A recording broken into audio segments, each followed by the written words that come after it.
Hear the other side. Simple, right? Now say it in Latin. Audi ultrem partem.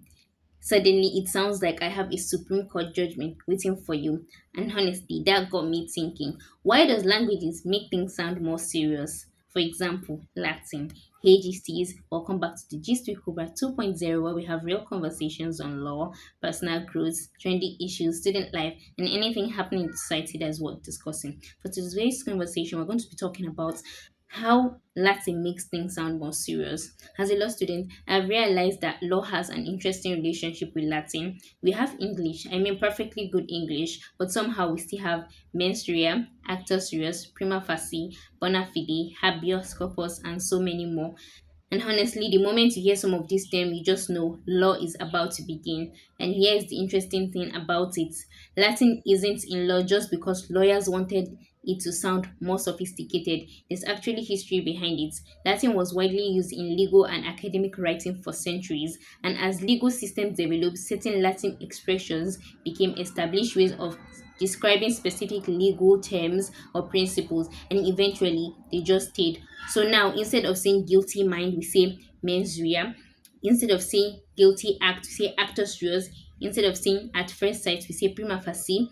And instead of saying in good faith, we say bona fide. And honestly, when you think about it, some of these expressions actually make things more convenient. One short phrase can represent an entire legal concept. But let's talk about the aura for a second. Because why does saying something in Latin immediately make it sound more important? Imagine someone say, we should hear both sides before making a decision. Normal, right? But now, listen to a lawyer saying, all the ultram pattern, everybody suddenly sits up like, okay, counsel, we hear you. And if you're a law student, you understand what I mean. There are terms you hear for the first time and you're just like, okay, I have to write this down. Not because you understand it, but because everybody else is writing it down. Then you get home and you think, okay, what exactly did this term mean? Because eventually these Latin terms will start to become normal words in conversation. And that's the funny thing about studying law. You will slowly develop a whole new vocabulary without even realizing it. So yes, maybe Latin has a little bit of aura, because here the other side is normal, but all the Eltrim pattern, that one enters the room differently. So just is tell me what Latin term confused you the moment you heard it.